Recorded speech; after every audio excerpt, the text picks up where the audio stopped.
नांदेड येथील पुरातत्व विभागाची चमू माहुरी येथे सर्वेक्षणासाठी दाखल झाली होती। मात्र या चमूने तेथे काय केलं, त्याचा गौडबंगाल काय आहे हे कोणालाही माहिती नाही।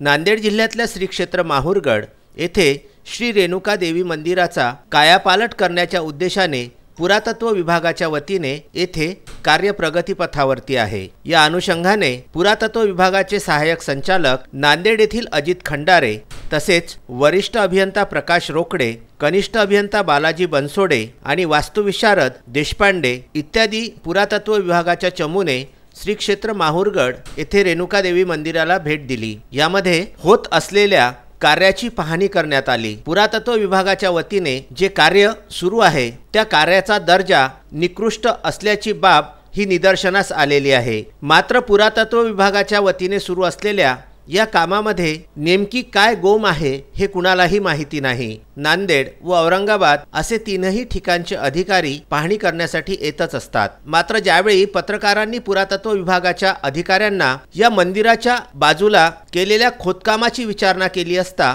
त्यांनी असे सांगितले की हे कार्य पुरातत्व विभागाचे नाही, तर हे कार्य संस्थांच्या विश्वस्त समितीकडून करण्यात आलेले आहे। इथे आणि अंडरग्राउंड हे केलेलं आहे, डंपिंग केलेलं आहे, अंडरग्राउंड डप्टिंग केलेलं आहे मंदिराच्या आजूबाजूला हवा यायसाठी डप्टिंग केलेलं आहे। एअर डप्टिंग, हवेचं जे डम्पिंग असते ते केलेलं आहे। ते त्यांनी अंडरग्राउंड केलेलं आहे। कालांतराने ते काही दिवसात जंग पकडेल, ते सडेल।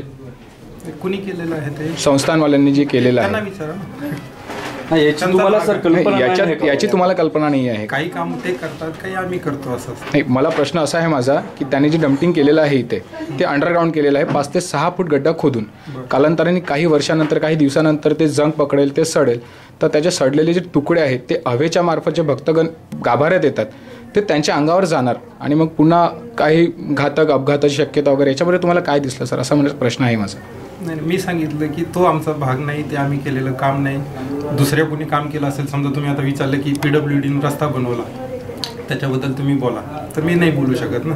आम्ही जे आमचं काम आहे ते आमच्या कामाची आम्ही पाहणी करत आहोत, आमच्या स्मारकांची पाहणी करत आहोत। जे काम आम्ही केलं नाही त्याच्याबद्दल मी कॉमेंट करणं योग्य नाही। या कामासाठी पुरातत्व विभागाची परवानगी घेण्यात आली होती काय? भाविकांच्या सोयीसाठी मंदिरामध्ये जे कूलर्स डक्टिंग लावण्यात आलेले आहे त्यासाठी मंदिराच्या अगदी भिंतींना लागून सुमारे 5 फुटाचे खोदकाम हे करण्यात आले होते आणि या खोदकामाच्या आतून टपरी डक्ट नेण्यात येऊन त्या डक्टमधून थंड हवा ही भाविकांना देण्याचा मानस हा मात्र योग्य आहे। काही वर्षानंतर डक्टिंगच्या पाण्याने हा पत्रा सडणार हे निश्चित झालेले आहे आणि त्यानंतर सडलेल्या पत्र्यांचे तुकडे हे भाविकांच्या अंगावरती सुमारे 10 ते 15 वर्षानंतर जातील यात ती मात्र शंका नाही। याच अनुषंगाने पत्रकारांनी हा प्रश्न विचारला होता। मात्र विश्वस्त मंडळाचे हेवे दावे त्यामध्ये अडकले असल्यामुळे विश्वस्त मंडळाच्या वतीने पुरातत्व विभागाचे अधिकारी नेहमी येतात व पाहणी करून जातात। मात्र पाहिजे तसे विकास कार्य